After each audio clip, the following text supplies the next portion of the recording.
നമ്മളെ നാടിന്റെ പോക്കത് എങ്ങോട്ടാണ്? ആണുങ്ങൾ ആണുങ്ങളെ കെട്ടുന്നു, പെണ്ണുങ്ങൾ പെണ്ണുങ്ങളെ കെട്ടുന്നു. ആണുങ്ങൾ ആണുങ്ങളെ കെട്ടുന്നത് പോട്ടേന്ന് വയ്ക്കാം, അങ്ങനെയെങ്കിലും കുറച്ചൊരു ഒഴിഞ്ഞു കിട്ടും. പെണ്ണുങ്ങൾ പെണ്ണുങ്ങളെ കെട്ടിയ എന്നെ പോലുള്ളവർക്ക് ആര് പെണ്ണേരും? ഇവ ആണിനോടാണോ പെണ്ണിനോടാണോ എന്തോ? കണ്ട് കണ്ട് കണ്ട് കണ്ട് അറത് കണ്ട ഇവനാരും ചോദിക്കണെന്തായിരുന്നു?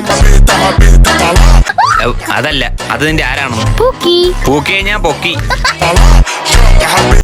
പട്ടാള ഹുസൈന്റെ മോളാണത്. എന്റെ പൂക്കിയാണത്. നിന്റെ പൂത്തിരി അയാൾ ചെത്തി വിടും.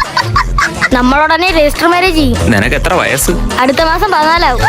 അവൾക്കോ? 12. പൂക്കാൻ പറ്റിയ പ്രായം. എന്ത് പ്രായപൂത്തിരി വേണം? പൂത്തിരി വേണോന്ന്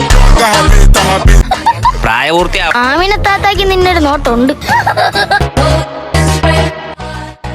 ഇപ്പം വരും, നീ അവിടെ ചെന്ന് തിരിഞ്ഞേക്ക്. അടുത്ത തീയതി അറിയുമ്പോ പ്രപ്പോസ് ചെയ്യണം, എന്നിട്ട് പൂക്കി അണിയണം. മുണ്ട് പൊക്കി കാണിക്കാനാ? ഇത്ത വരെയുള്ള സമയമായാലും. അല്ലോ അവളുടെ വാപ്പ അടുത്തെത്തിയെന്ന് തോന്നുന്നു. നിന്റെ മനസ്സ് മുഴുവൻ ഞാനാണെന്ന് എനിക്കറിയാം. എന്തിനായിരുന്നു ഇത്രയും കാലം മറച്ചു വെച്ചത്? നിന്റെ വാപ്പയെ പേടിച്ചിട്ടാണോ? എന്നെ കണ്ട നിക്കരേ മുള്ളു നിന്റെ വാപ്പ. തുറന്ന് പറയൂ ആമിന. പൂക്കി. അല്ലാ.